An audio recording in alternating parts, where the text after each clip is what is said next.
Hello and welcome to 21st Century Vitalism. This here is a podcast exploring how we can best maintain a sense of energy, inspiration, and wakefulness while dealing with the unique stressors of this very strange yet very potent time. My name's Brett. I'm going to be your host on this journey, and joining us today is an incredible guest that many of you may be familiar with. Raghu Markus is the executive director of the Love, Serve, Remember Foundation, the co-founder of the Be Here Now network, and the host of the Mindrolling podcast. Having spent 18 months living in India with the acclaimed teacher Ram Dass and their guru Neem Karoli Baba, Raghu has dedicated his life to pursuing the ineffable and soul-affirming work of cultivating an open heart of love and compassion. In this conversation, we explore the ever-important theme of gurus. Having connected with a wildly powerful one himself in the form of Neem Karoli Baba, Raghu helps clarify the role these beings play in our path of spiritual awakening. More than just sharing his incredible story, he also walks us through the steps we can take to connect with our own guru right in this very moment. It's a powerful conversation with some very pith instructions on how we can take the next step in our spiritual journey and really open up to a mystery far greater than we could have ever imagined. So if this conversation resonates with you, I highly encourage you to check out his amazing podcast, Mindrolling with Raghu Markus. Also head on over to ramdas.org for a treasure trove of courses and teachings from many of the great wisdom traditions of this world. If you want to support this show, really the best thing you can do is just implement some of the things we talk about on this platform and just grow curious to how you can be more wakeful, inspired, and energized. On a more earthy level, you could also consider signing up for the Patreon at patreon.com/21stcenturyvitalism. With as little as $5 a month, you can help cover the expenses it takes to keep this train rolling and help support me as I continue to invest my time and energy into this labor of love. If you're tight on cash, no problem. You can just subscribe on YouTube, like us on Facebook, and follow us on Instagram. If you're on YouTube, maybe consider leaving a thumbs up or a comment. Any and all interaction helps in the digital age, and I'm really trying to create a platform that reaches to as many people as possible so they can maybe find something that works for them. So that's what we're going to be talking about today, everybody. Thank you so much for listening. Without further ado, please sit back, drink some tea, maybe do some stretches, and most importantly, open your heart for Raghu Markus.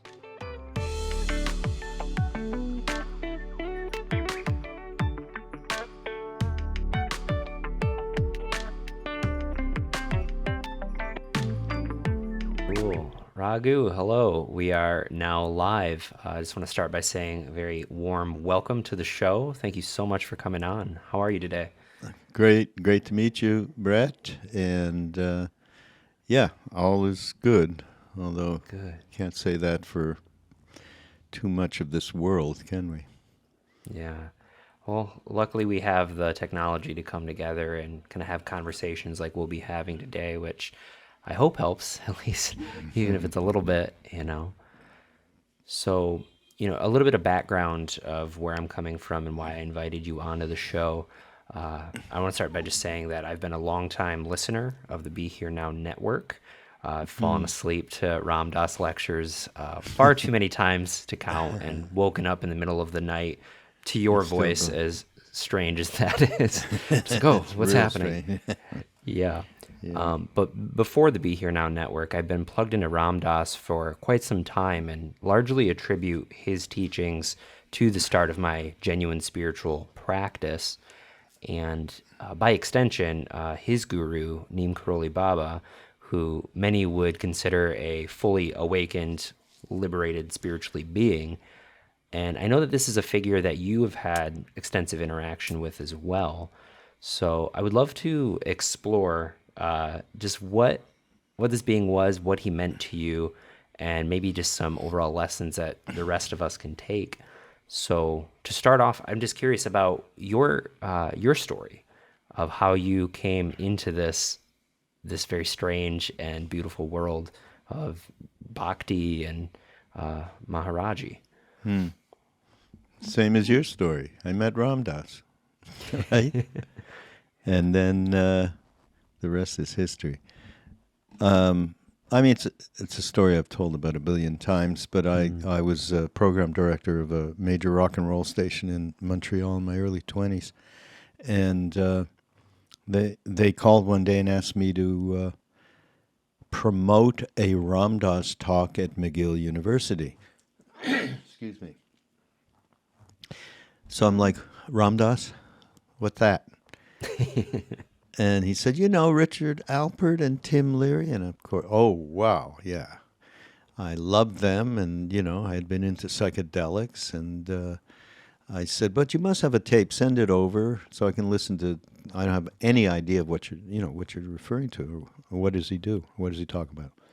So they did, and I just went into the studio and listened to, a bunch of it, and every word was what I had been waiting to hear, basically. And there was a tremendous trust immediately in what he was saying wasn't bullshit.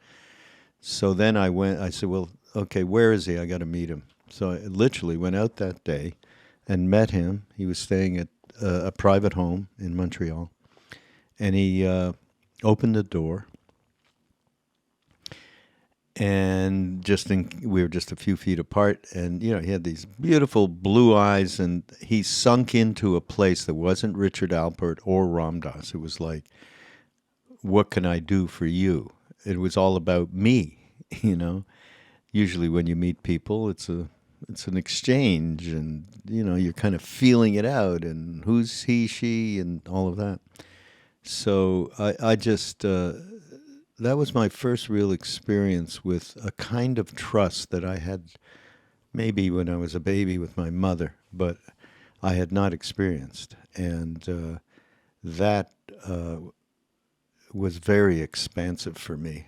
I mean, at that moment, I connected with a place that I later on found out I had connected in that place and didn't remember it. Some experience I had when I was like 9 or 10 years old, a deep absorption kind of thing. But in that moment, it was profound. And I brought him to the station, and we did an interview, and I actually have a picture from then. It's kind of cool.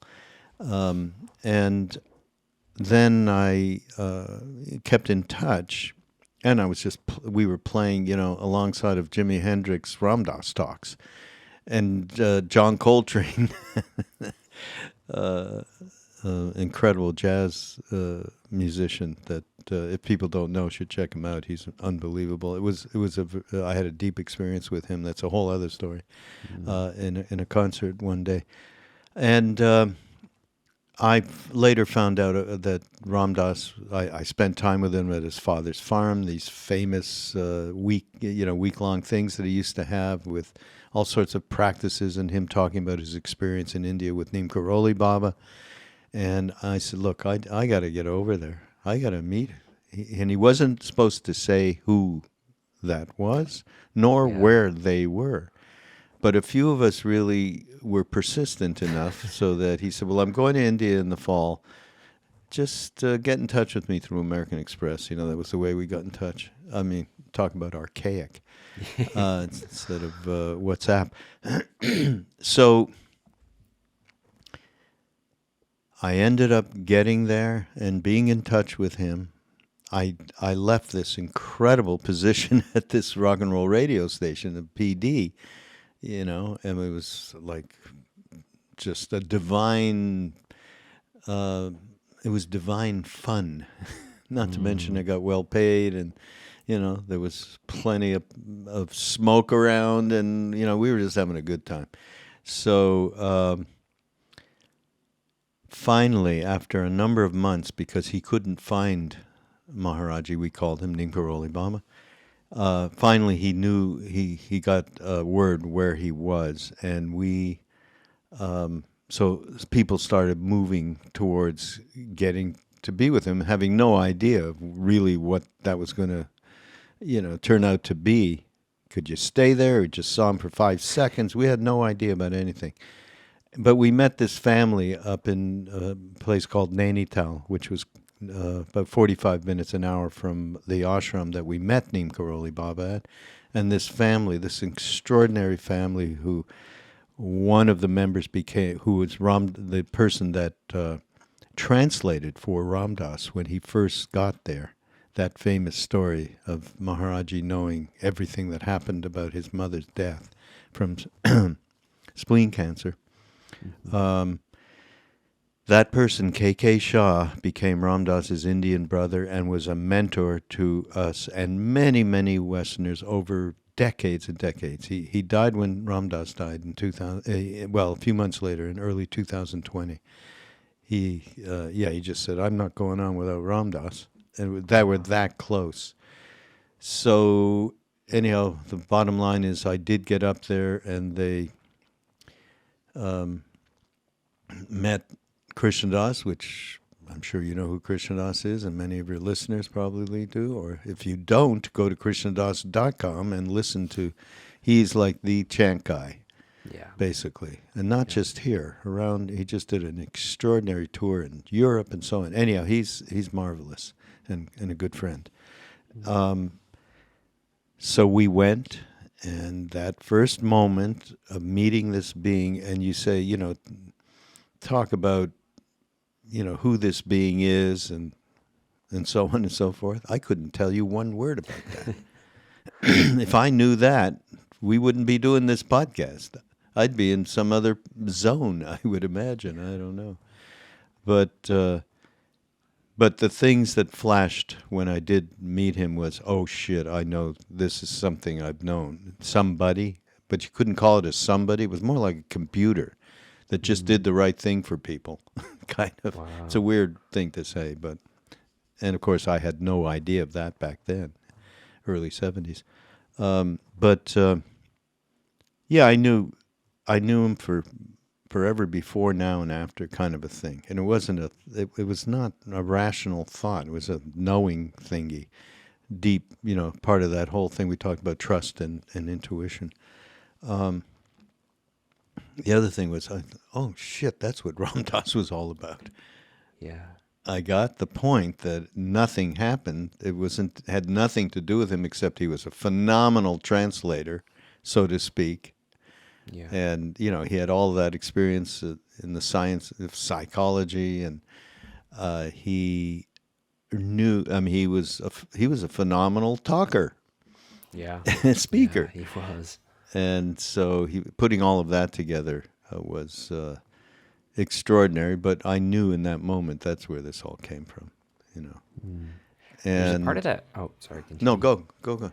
Yeah, I was just going to say there's a part of that I think is really interesting and you glossed over, but this idea of leaving kind of like your perfect dream job, something that is fun and stable, but like that idea of giving something up in order to connect with energy like this. Do you think that that's an important part of the spiritual path in terms of like what motivated, like, was that a hard decision for you to make? Shit, no.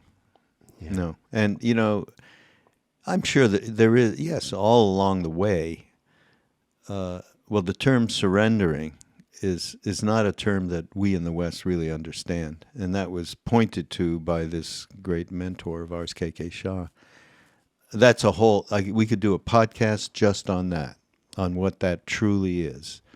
But just suffice to say that in the moment, after I met Ram Dass, I absolutely knew, that he was speaking the truth. I totally trusted him and beyond, intellect. And I was just, I got to get this. I don't give a shit about my job or I didn't even think that. I just, okay, when are you going? September, okay. And I managed to get over there by November to India after he had gotten there in September, something like that. And it just wasn't even a question. Now, to me, that's part of the reality of what grace is. That, the divine provides you with the opportunities, and it's part of your job to kind of recognize that and allow yourself to open up to it. And I did that. And I wasn't, yes, it was, no, I don't remember ever thinking, shit, I just lost the greatest job I could have ever had. Music was my whole life, and here I was, programming a radio station. But I never thought that way, Brett, never. It was, which the grace was, that part deep inside me, if you want, whatever you want to call it, Buddha mind, soul, intuitive connection to truth and my karmic, my destiny and all of that. You can call it all of that, but I had to meet this being, period. Yeah, I feel like a lot of people who listen to stories like this and listen to Ram Dass lectures really want to experience something like that. They want to connect with beings like this, but there's a lot of fear around that kind of like unclenching of the hand and to be able to accept grace. I know that's a whole Yeah. conversation, but Yeah. it seemed like it wasn't that much of a challenge for you to just immediately yes. Is that usually how it unfolds for the people who are kind of like ripe for it? Is it like a karmic Yeah, situation or? ripe is a good way to put it. And and then people say, well, you all met this, enlightened being and we didn't, and we get that a lot. We have all these retreats and online stuff and everything we do. Reality is, obviously there was some wonderful karmic propensity for those. And we were talking about Westerners, a few hundred Westerners met this being. And you think of, the gurus that come over here today, or even that maybe even don't get out of India. I mean, millions, tens of thousands, is the norm, So that was sort of extraordinary. But the reality is I feel like we needed to be hit over the head with a hammer. Basically, what he did, he broke the mind. As soon as you sat down, you could not fathom that somebody's inside you the way this being was inside us, knowing everything.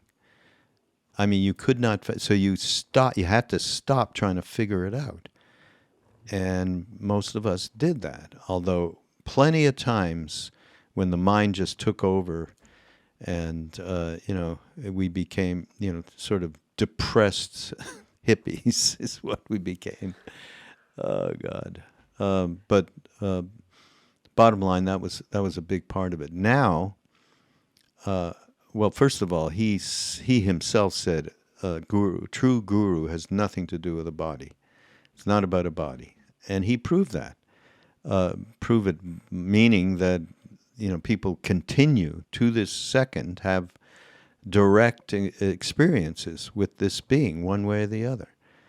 And there's a whole book that's in, ramdas.org shop that tells the story of many Westerners in particular who have had these encounters that are just, as I say, very extraordinary. So he did. That's not necessary. We didn't know that then. I mean, we were really young and naive.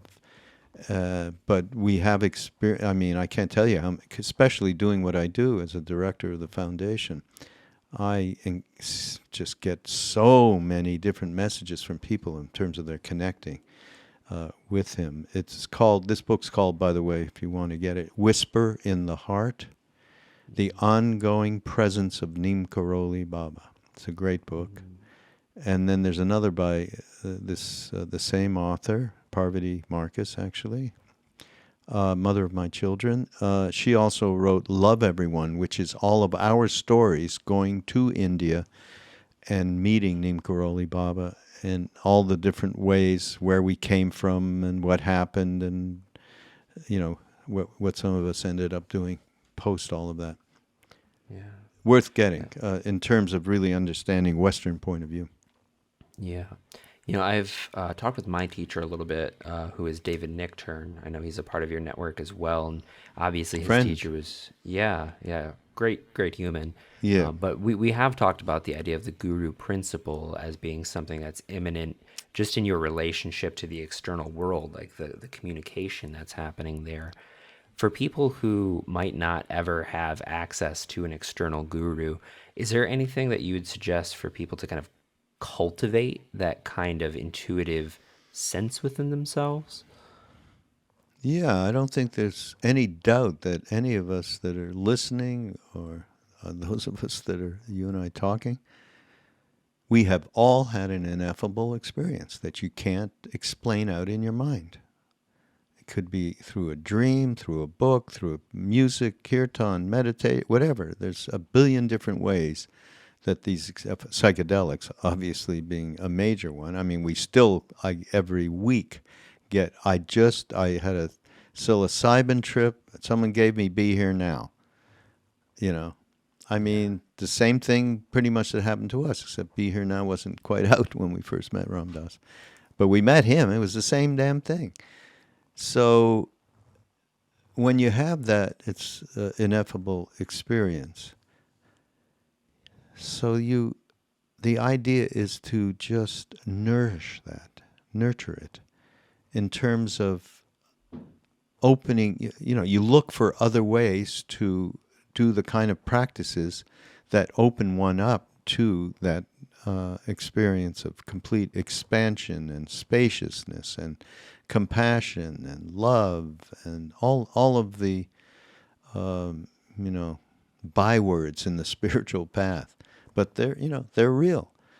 And so once you have this motivation, you start to open up to other ways in which to connect with the divine presence, which is the Guru, which is Christ, which is Buddha, which is Muhammad, whoever. Everyone's got a favorite one of these characters, right? And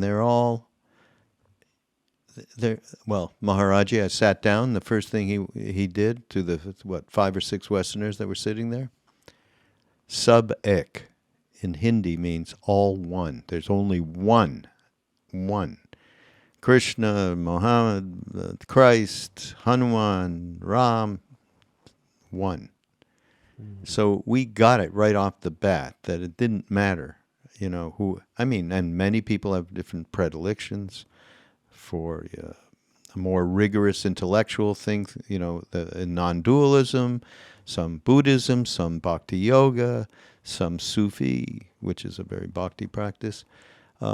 So it's beautiful that we have all of these possibilities. So you get that trust and intuition jump-started by allowing, don't put down the ineffable experience that you may have had in any situation, from dreams to this plane of consciousness, and then allow that to propel you to nurture that place that's inside all of us. That's wonderful. I recognize within every one of these systems, pretty much bar none, service ends up being emphasized so strongly, and especially in the Bhakti path, and Karma Yoga, and the Mahayana of Buddhism. So what is it, from your perspective and your experience, about service that opens one up to kind of create more charge for these ineffable experiences? Well,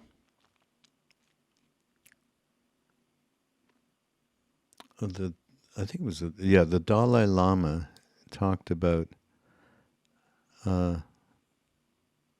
selfish generosity, I think, something like that, but really meaning you do this kind of reaching out to people, right,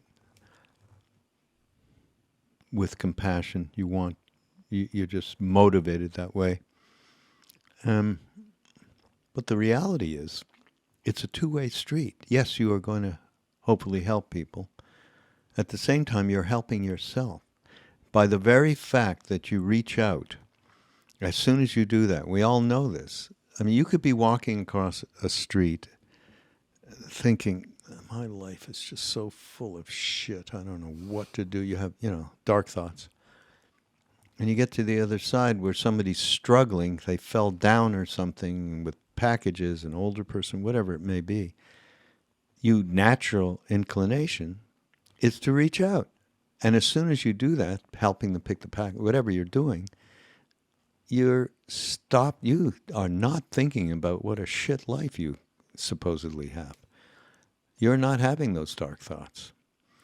So it's a two-way street. And Ram Dass, in this film we did called Becoming Nobody, which is really, really quite good for people, it really encompasses all of his teachings. But at one point he said,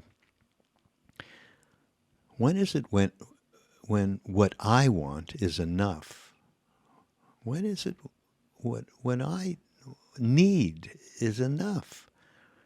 It's much more interesting to serve. Yeah. Something like that. I love that part of the film because it just supports the reality of getting out of one's self, me self. I'm working on an audio book with my friend Duncan Trussell, and we've been working on it for years and using ourselves as the neurotic conditions that support the me. You wake up, Krishna has this thing, the movie of me. So it's called From the Movie of Me to the Movie of We.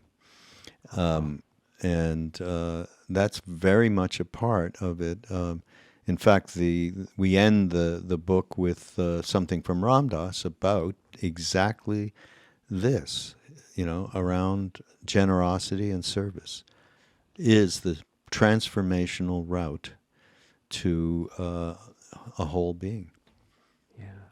Yeah, something about the generosity and service that really strikes me is that it kind of requires you to develop a sense of clarity to see a situation fully.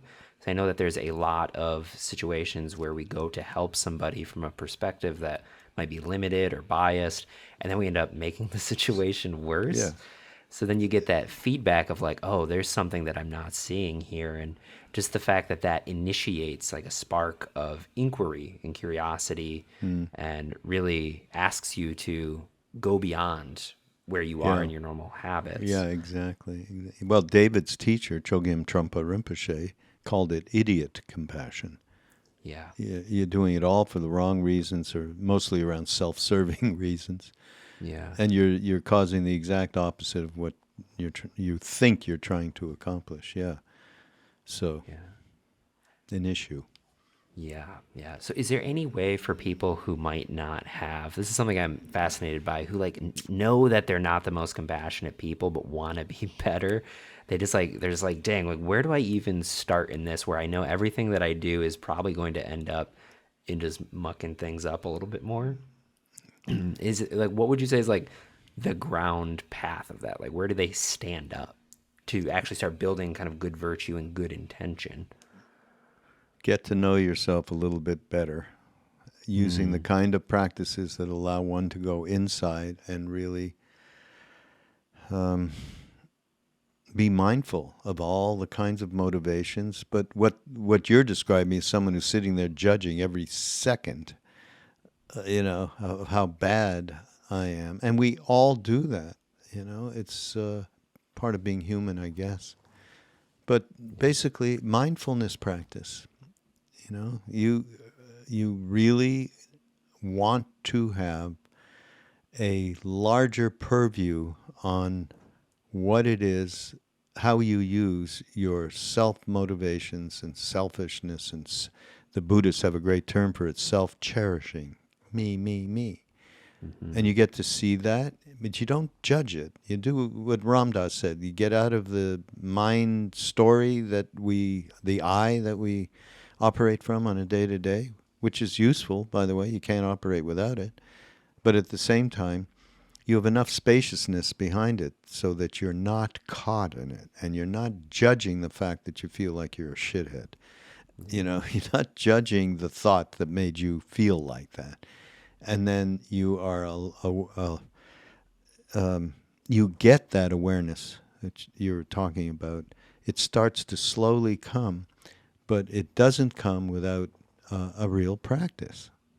And that can be anything. I mean, meditation is the efficacy of meditation is well proven.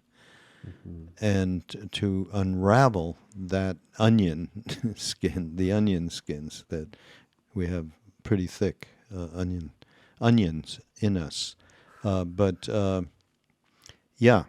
Without that, then you're just like spinning wheels, because you're not actually, maybe the ineffable experience wasn't enough to go, wow, on one level, of course, I want to reconnect with that experience, so I'm going to open up to more of the things that, maybe I like chanting. I'm going to go to, chant with Krishnadas or something, and open up that that heart space, which is deeply where this ineffable experience lies.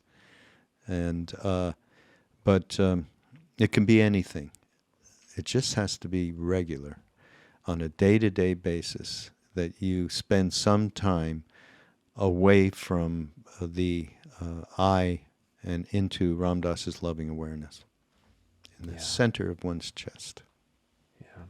Yeah, I know for a lot of people, because I teach meditation every now and again, and the judgment is like one of the first obstacles I think a lot of people hit. They'll sit for just a couple times and like, wow, my mind is absolutely wild, and I'm thinking a lot of thoughts that I actually make me very unhappy, and then they start to create like a loop of negative feedback with that. So do you have any suggestions for like, it sounds really nice to just love yourself and to be more accommodating, but to really learn how to meet that difficulty, that tension with a sense of ease, because it can be really scary. Practice, it's all about practice. It just doesn't happen. Go do one of David Nichtern's meditation courses, right? Or anybody's. Basically, I'm a big fan of Vipassana, insight meditation, which Jack Kornfield and Sharon Salzberg and Joseph Goldstein brought back to this country. And it's something we practiced back in the day when we were with Neem Karoli Baba. We would go to these extensive 10-day courses. And that became a real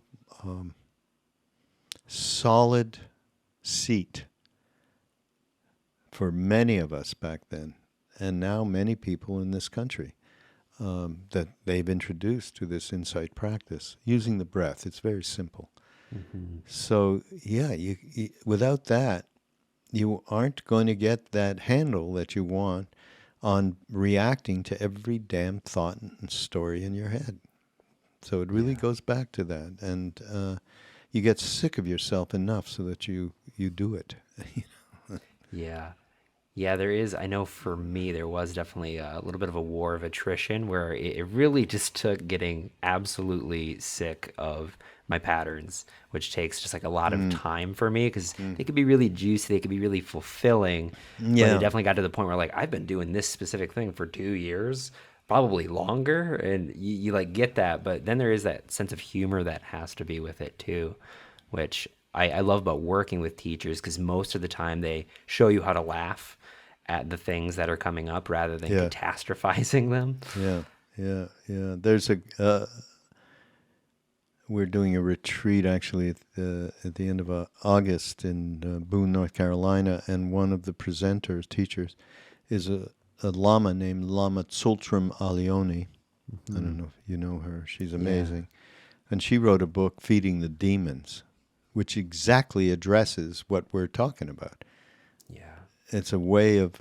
Ram Dass said it a different way. When he first came back from India, he said, you have these dark thoughts, demonic bullshit. You just invite them into the room and offer them a cup of tea. So making friends rather than pushing away or running away is a basic concept. And the Tibetans have some great practices around that, And another great book. Yeah, she had a really amazing presentation of the 5 wisdom energies too. I think it was Wisdom Rising was the book title. Yeah. Of the Dakini energies. I didn't realize that she was plugged into the Be Here Now, the Love Serve Remember Foundation. She's old friend of ours in Ram Dass, and we knew her in India. She was a nun back then. Yeah. Amazing. Her guru is, she loves Maharaji, and I never met him, but knows, of course, through all of us. But Karmapa 16th was pretty much, I met him and had his darshan in Los Angeles just a year or two before he died. And when I got near him, every one of us got up to be able to meet him personally, and he, with a silk scarf, kata, and he put that on. Anyhow, when I got 6 feet away from him, I was like, or more, holy shit, this is the same as Neem Karoli Maharaji. Same, ineffable thingy, spacious, suddenly, transported. There was no space and time. And there is only one of these things. They manifest, and they all have, their own soul pod, as Ram Dass used to call it. Love that. Yeah, it's amazing with these figures as somebody who's been kind of dipping my toes in a lot of different streams. And, you said the Karmapa the 16th, and I immediately had kind of a sense of that being in my mind stream. And the same thing with Maharaji or Chogyam to a degree where you can feel their power just by saying their names if you've spent any time in these fields. And there's something about that reminds me of that internal guru principle of just like the fact that they're even in your awareness at all is kind of an invitation to me. Yeah, there you go. That's right on. Absolutely. And that's why people should be open to what the possibilities are instead of, we all have a very cynical thing and doubt and, it's natural human stuff. But, again, the more that you can sort of place yourself, as Ram Dass says, in that non-judgmental spiritual heart and look at the world from there rather than from the eye, judgmental eye, things really open up.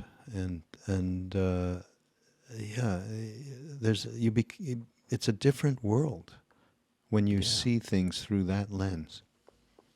Yeah, and that's, I think, what was really powerful about Ram Dass for me, the fact that he was so eloquent. I was pretty young when I kind of came across his work, but the way he organized his thoughts was just so intelligent and clear. And it took me coming into contact with a speaker like that to even soften my kind of scientific, atheistic edges. Because I think a lot of people who are very unplugged from this world, they immediately think of religion in a very cut and dry way because of their experiences with maybe their church growing up, and it was just very stale and sticky and not at all what we're pointing to, which is this very real, expansive kind of quality.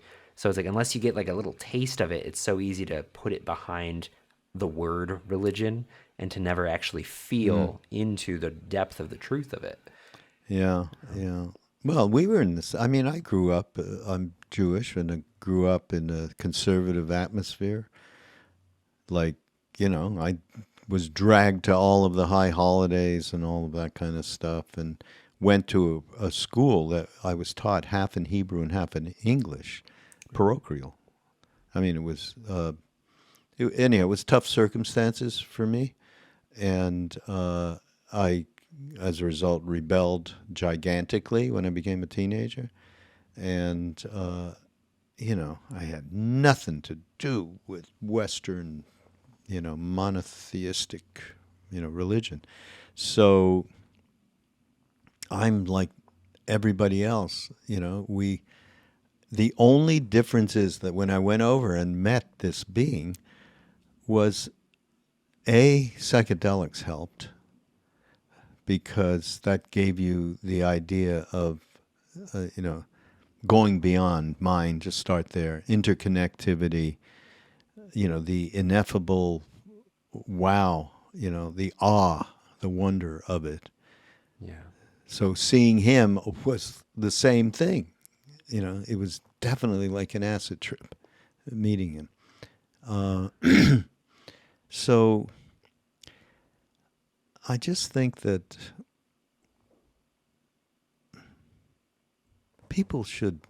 we should all relax a little bit, because the reality of what that is, the true guru, which is almost, that's like one of the guru. Yeah, you're the guru, the dry cleaner guru of our town is so-and-so. All these words have really become difficult to carry the real essence of the meaning. That's just a reality for us. But that, again, I go back to what we first started talking about, trust and intuition. You're developing that trust because something happened that showed you the way. For me, at that time, of course, psychedelics, but then the trust of this human who I really believed was telling me the truth, Ram Dass. And he was. And so put those things together, and I was able to really make that my number one priority. It wasn't about being at a radio station. It wasn't about getting married. It wasn't. That was it. All of those things happened, and I had a career after, and I got married, and I had children, and all of it, and fought against all of the some things that I thought weren't my destiny. But we do have a real path, and what the more that you sort of I won't use the word surrender. It's too big a word, and it's got all the connotations that we in the West hate, and But I will use. There is a definitive way in which the divine presence, who manifests itself in so many different ways, leads you to understand and follow that path. And that's been a huge thing. It's what I've done my entire life. And I can't even think, Brett, of a way in which, without that understanding of the guide. Now, I got hit over the head with the hammer and got my mind shattered and all that. But I see people since then, and it's 50 years actually, since Neem Karoli Baba left his body, actually in September. And I have seen it in real technicolor, that it doesn't matter that I and these other people met him physically or not. Absolutely doesn't. So that leads me to believe on all of the different planes that all of the enlightened beings, from Christ to Buddha to whoever, and are allow them to do the work, and just sort of put aside the cynical, and the doubt. They're going to be there. You'll pick them up whenever you want. They're not going anywhere. But for a moment, you can put them aside and just relax into a little bit of trust that we are being taken care of. Yeah, I love that. It's interesting because as we're talking about it, it really is just like such a hairline choice to make. Even if you're not like fully committed to it, just to give it even just like you crack the door open an inch and like that energy will open it a couple feet. So it's really, it's Exactly. just, it's so imminent. It's so close. And Yeah. we invest so much energy. I think a lot of really cynical people, like myself included, I grew up in a non-denominational Christian household. It was pretty chill, but I was always really turned off by it. So again, like you, I also rebelled. And what I think a lot of people don't understand is when you rebel and when you become like a staunch atheist, or you invest a lot of energy in that thing not being real, you're still dancing with that thing. You're still giving a lot of energy. Yeah, And if yeah. you just let go even a little bit, just that little bit of space will be filled with that thing.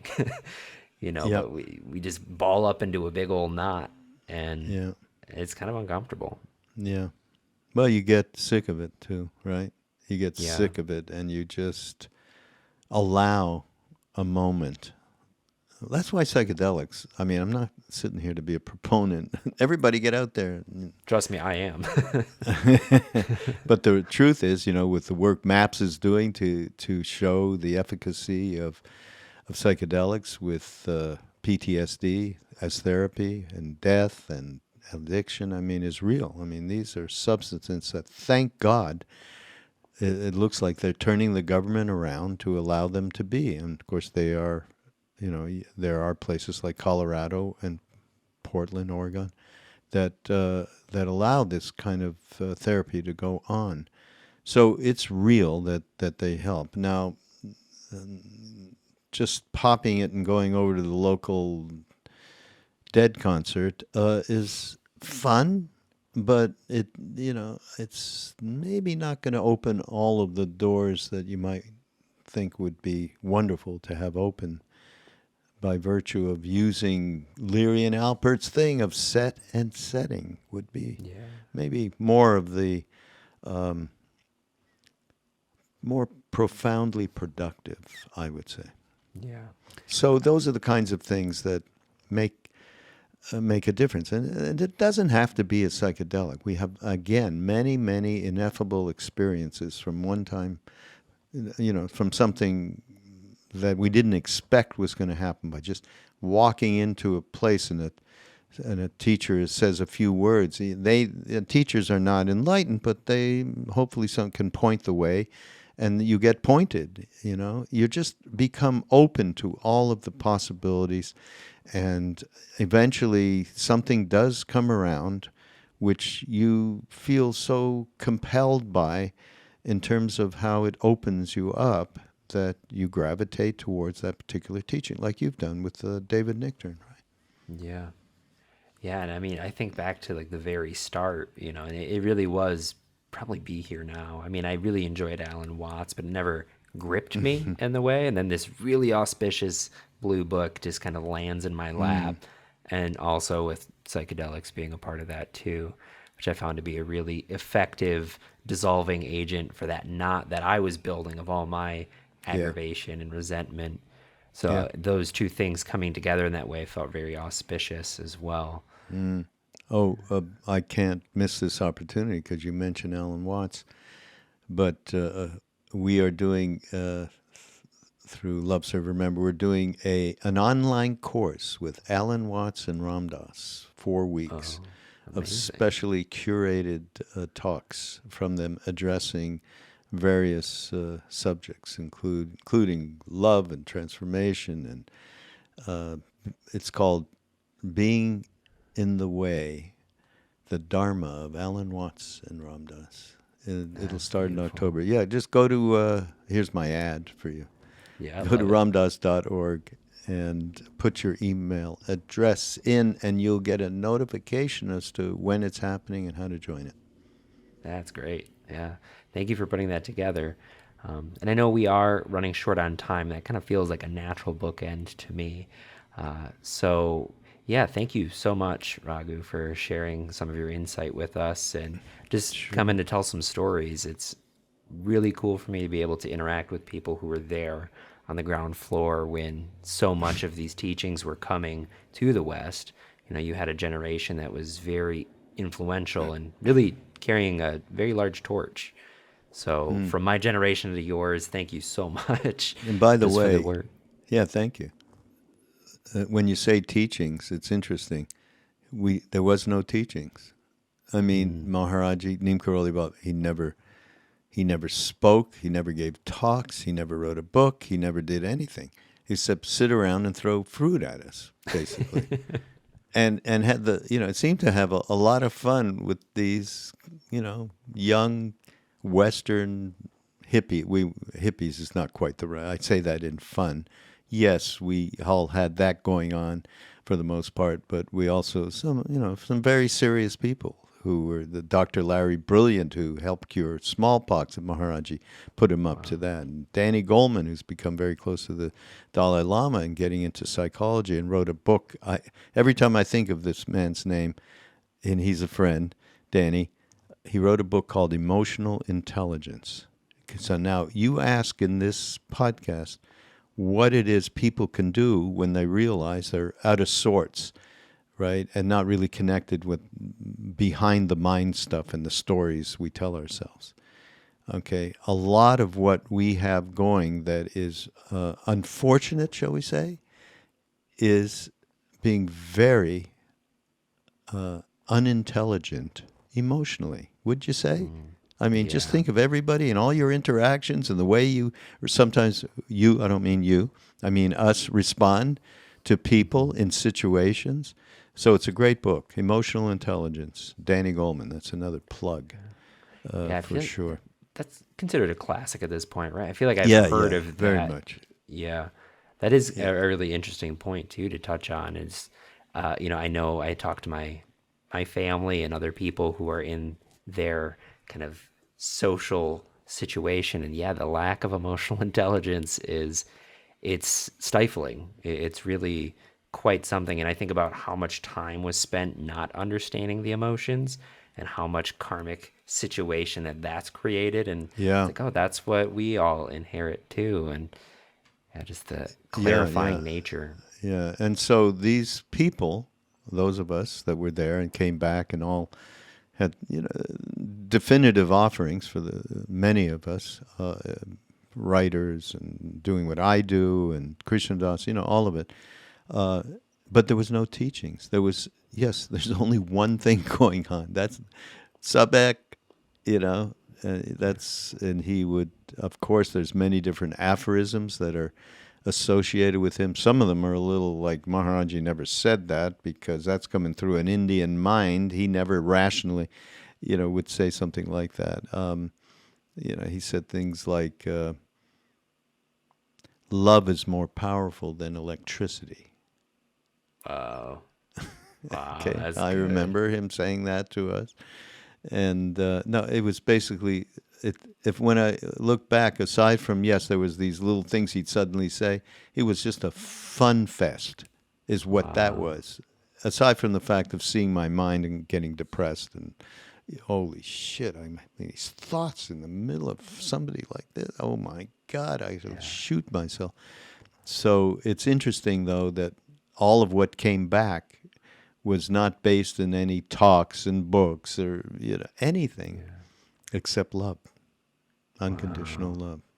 That's amazing. It's so interesting hearing your reports of that and then studying with David and hearing about Chogyam Trungpa, just like the different approaches, the different karmic Yeah, activity happening there, and then bringing people into a very similar kind of state.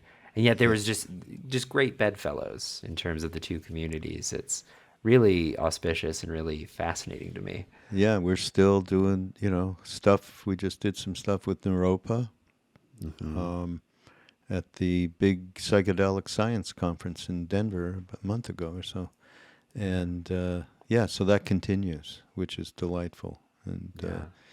And David will be with us at our retreat in Boone in a couple of weeks at the end of August. So Wow. yeah, no, it's very very fortunate. And what really, aside from the fact Maharaji did not do anything official in terms of teachings and written down anything. You know what he did write?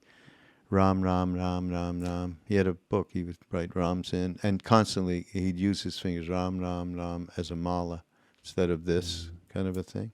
Mm-hmm. So, but aside from that, just it just really the reality, the probably most pointed thing that represents this legacy is Ramdas is a story. Ramdas said to Neem Karoli Baba, "So how do I raise Kundalini? Because all he'd been hearing about is all these gurus and teachers giving their students incredible, powerful power mantras to be able to jump into the stream and of consciousness of all this stuff." So Maharaji said, "Feed people." And Ramdas in his head went, "Feed people? That's crazy. What do you mean feed people? I need a something." So he put it another way. Well, how can I get enlightened? I don't even know if that was it, but there was two different things. And then Maharaji said, "Love everyone." And he gave up. And basically, we now have what's the only real central thing that Maharaji gave us: love everyone, serve everyone, and remember the divine. That's it. Wow. That's all he did. But out of that, uh, really, it was a combination, and this is me personal. To me, it's and we do this. We've been doing these retreats all over, and a lot in Maui when Ramdas was there, and they'd all have Buddhist teachers, and David and Jack, Sharon, Joseph, all of them. And it was really a combination of opening up through the heart, but alongside of it was the Buddhist discriminating wisdom was there.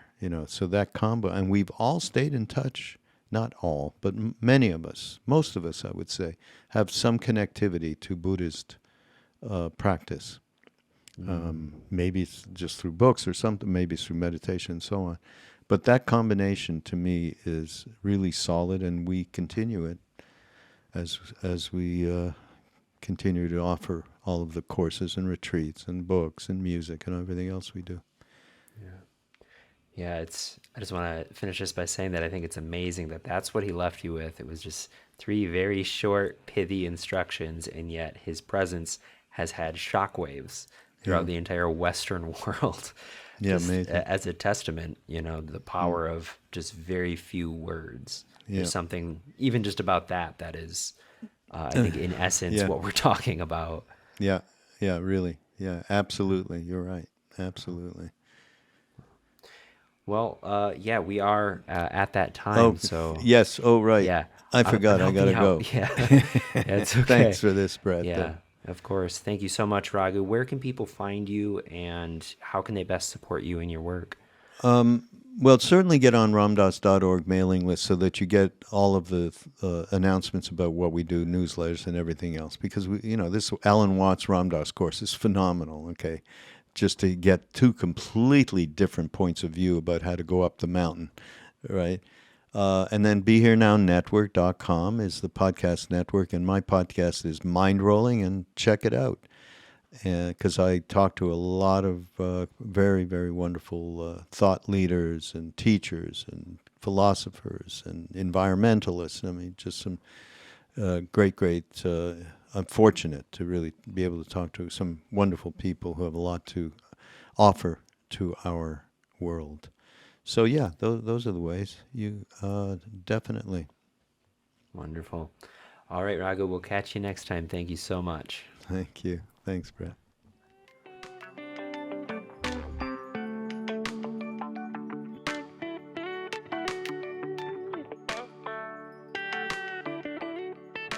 All right, everybody, thank you so much for listening all the way through until the end. That was the one and only Raghu Markus. If you want to stay plugged in to what he has going on, consider checking out his podcast, Mindrolling, wherever you find your podcast, or head on over to ramdas.org, ramdass.org, for a plethora of teachings and videos and courses that you could get lost in for a long time, like myself. If you want to support this show, head on over to patreon.com/21st Century Vitalism. For $5 a month, you can help me keep the lights on. If you don't have any spare cash, that's cool too.